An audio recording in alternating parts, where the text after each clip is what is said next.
we're live. We're live. Still don't have a new mic. I'm getting a DJI something mic.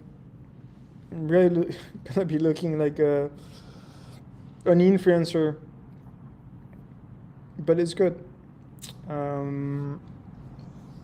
Yesterday we discussed about the focus for this week being the first prod release with the free trial, HIP3, referral program, full UI build, and we're getting there. I wanted to discuss today about transparency, which is our big moat and how we want to do things right for the space, which is essentially why I'm building this stuff, is that I would really have no interest in building something of a sort if it's not to change this industry for the better. And a lot of people actually, I talk a lot to VCs or funds because they're interested to discuss our model, and they tell me, how do you differentiate yourself against the other firms? And I'm like, I'm the most user-aligned firm out there, and we're doing it for the traders, and we can actually claim we're doing it for the traders because our incentives as a team are aligned with the stakeholders of the platforms, i.e. token holders. I think tomorrow we'll discuss more about the token and what we want the token to look like and to do for. By the way, on that note, I was sending out an email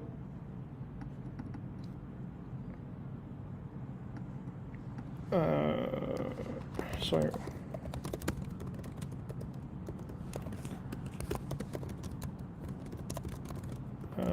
About the actual date, and it's the 26th, so we're like 10 days out from the raise. So pretty exciting times. But I wanted to first discuss about transparency here on how we want to make it right. I did ask the folks on our Discord for what they think we should display, and we have, to be clear, we have two phases.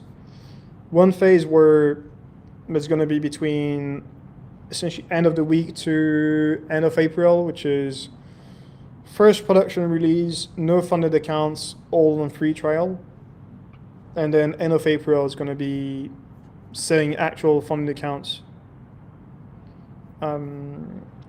So by like end of April, we're actually like a prop firm. You can buy with Stripe, and I think eventually, like by then, USDC on crypto rails, and you'll be able to make this. I mean, have the full UX. So I'm just have to monitor something because we have something hitting production just now, and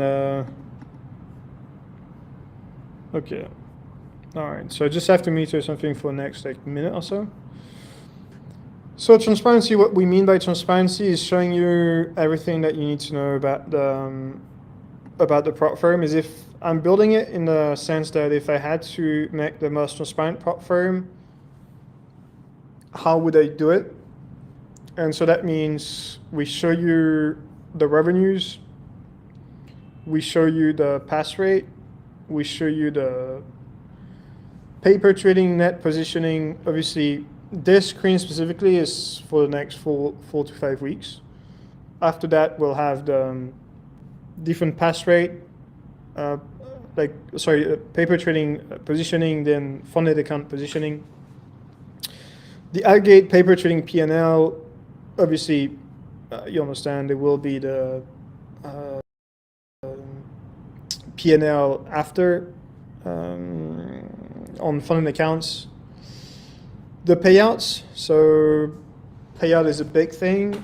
So we show you, because we do payouts on chain, we'll actually show you how we pay out, and do it on chain. Couple of stats that we'll display, but you have all of them there, and you actually have Nicola here from our team building it, just the visual. But we go with total traders, active traders, funded account, wait list, evaluation sold, total traders over time. I mean, you can read really, but we'll go as far as any data that you want to see that does not compromise the firm. And you can argue some data points do. It should basically be data points that should not cause us any harm. And maybe at some point we'll have to revert back on some aspects if we understand that. Wait, let me actually do something.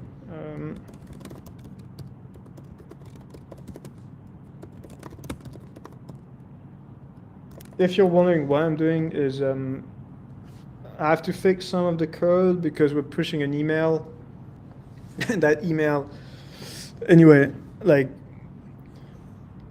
I should not, I'm the worst person to stream, but still doing it.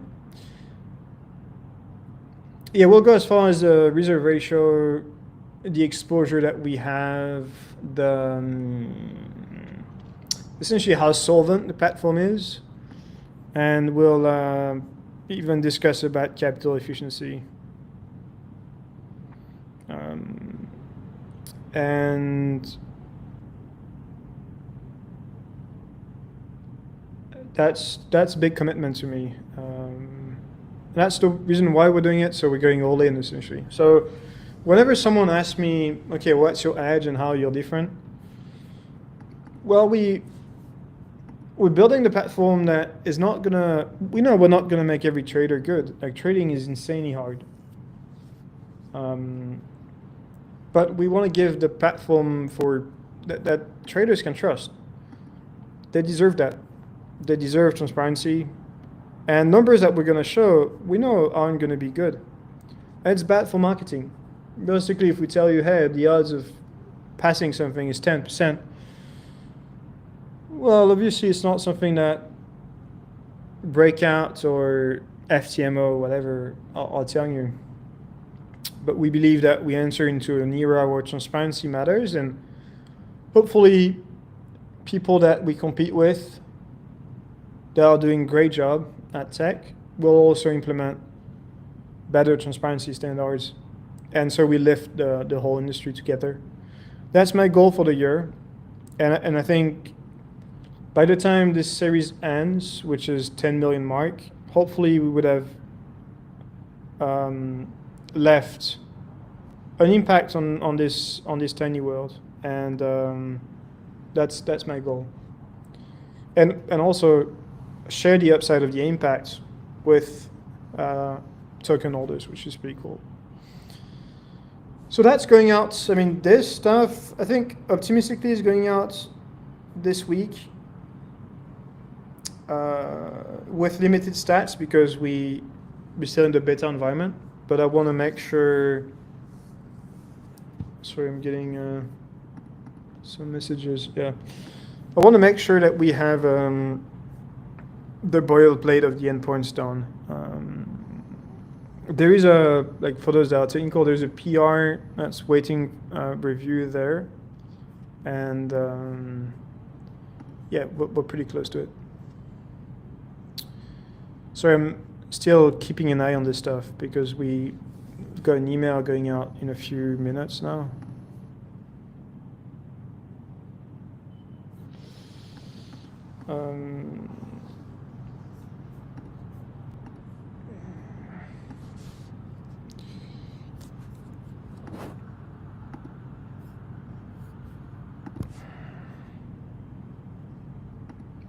So I need a minute now.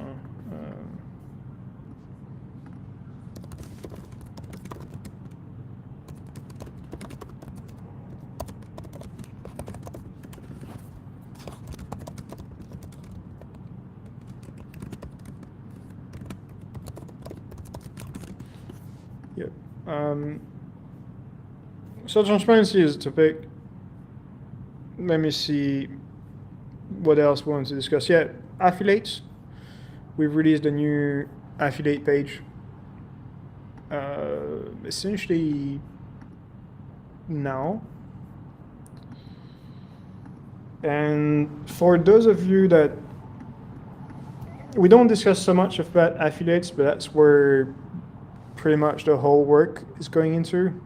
That's not technical.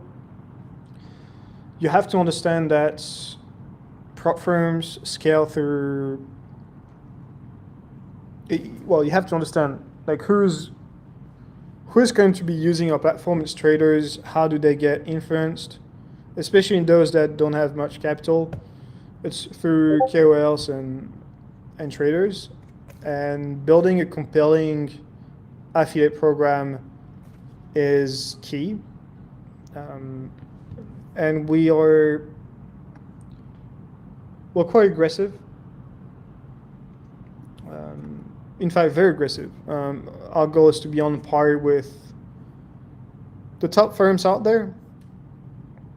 And we will be on. I mean, we are on par with the program.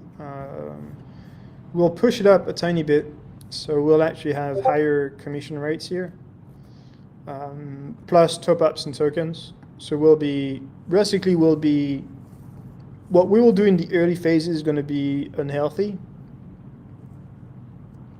but that's how we will get market share. But we're confident that we'll have product superiority, so people will stick around. But we have to be aggressive now. So strong affiliate program, and we've also changed slightly the website. So we optimize for waitlist. So today we have the seed rounds. Basically, we look pretty scammy on the edges.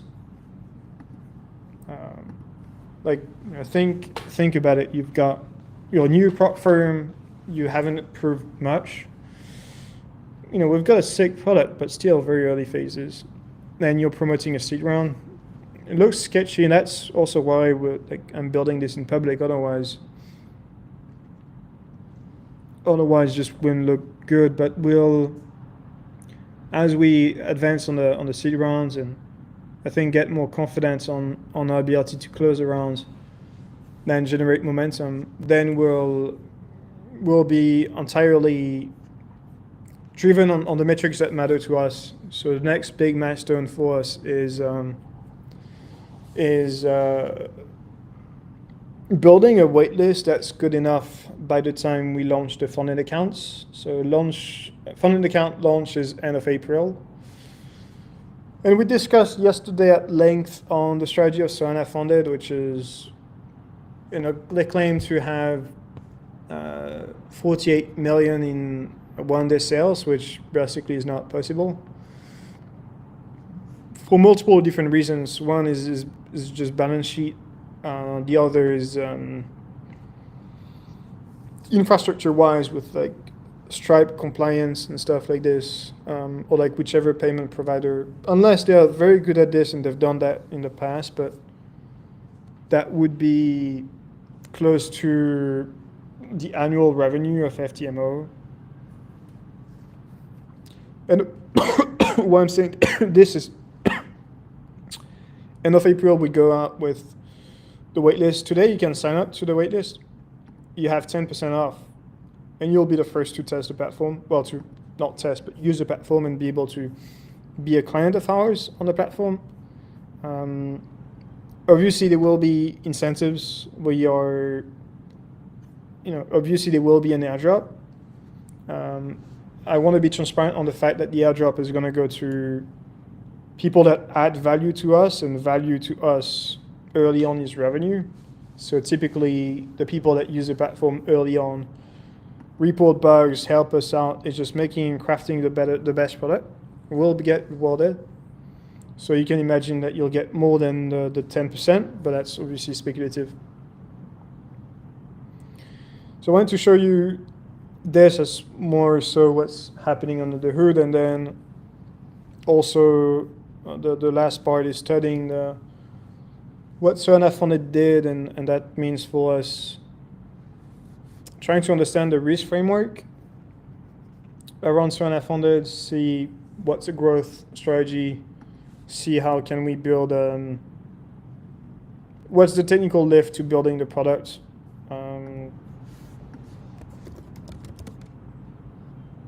But most importantly, what's the liquidity constraint that we would have if we were to go that way? Like how does that look like concretely?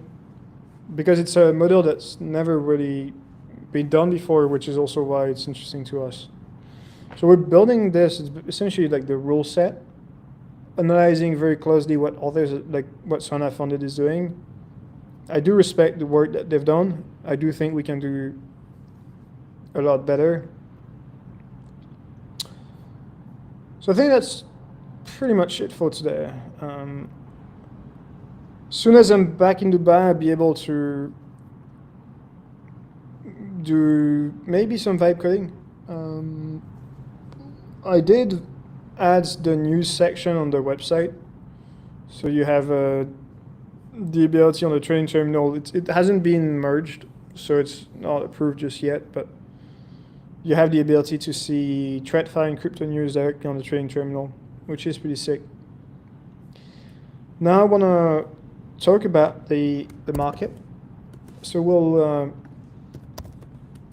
we'll take a look at the change, see where we stand, and then what's our view there. So let me just open this up.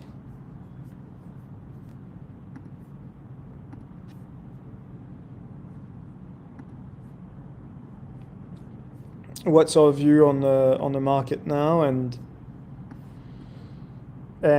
yeah, what do we make it out to be, and what's our positioning for the week?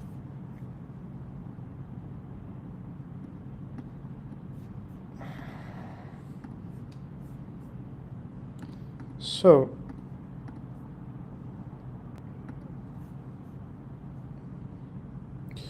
where we stand is we took a big hit in the BTC short from mid-range to range highs.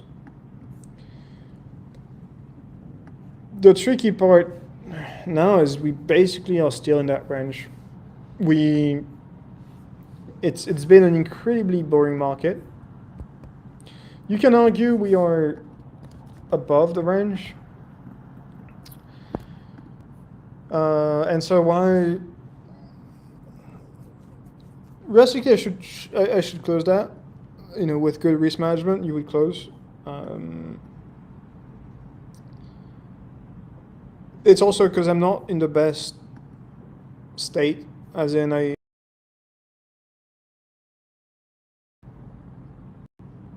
think connection cut off. But basically the first time I look at the markets today.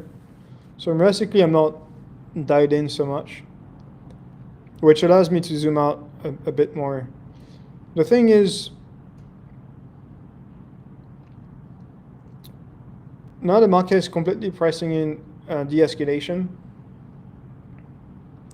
which I'm completely okay with. I think it's okay because VIX is basically what's happening is VIX taking a hit, R is going down, S&P is bouncing 1%. So crypto is getting dragged up pretty much, and you have to look at this and be like, this is strong relative strength, and the market's clearly telling me it wants higher, and you don't want to fight too much against that. I think everyone that's long now is basically doing this trade. They're all doing this trade, which is probably the best trade to do, to be honest. Is this trade, like, you're basically doing this, you know, because the risk reward is good, the strength is there, and they're like, okay, wait, so it's a range breakout. My invalidation is we reintegrate the range, and my upside is 80K, which gives you a good risk reward, and that's honestly a trade that you could take.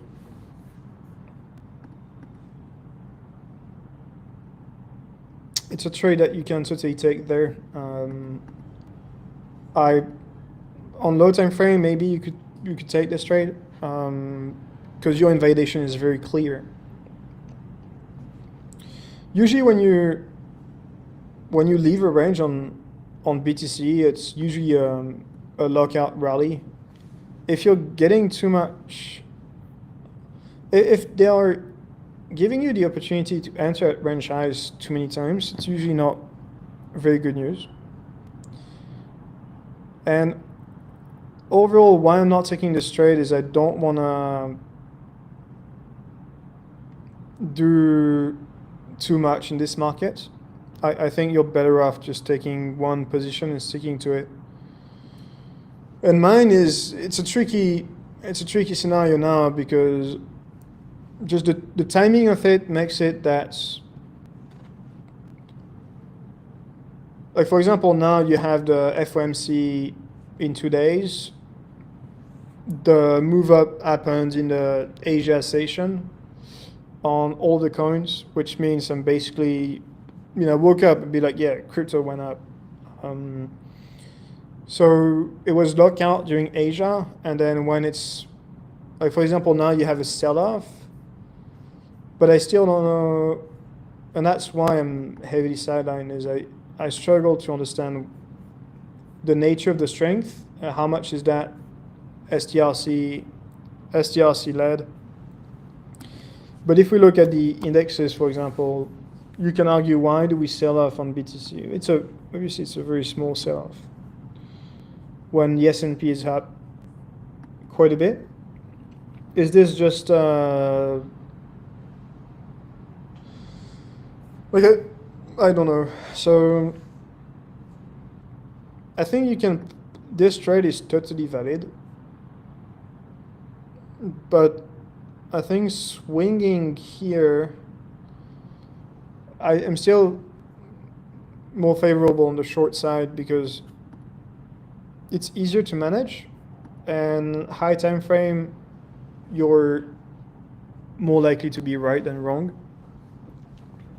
because the high time frame is bear market. So although you can have concentrated rallies, it's still a bear market. I'd be interested in a trade that looks like this. Taking 67 and look for, basically do that trade.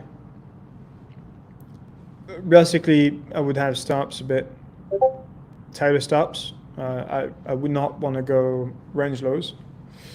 I think you have FOMC on Wednesday. So you're basically at range highs now. The move got done in the Asia session on the back of a good open on the SPX. Some arguably not good coins are up quite a bit. Well, XPR actually not so much. I think Monad is showing good strength.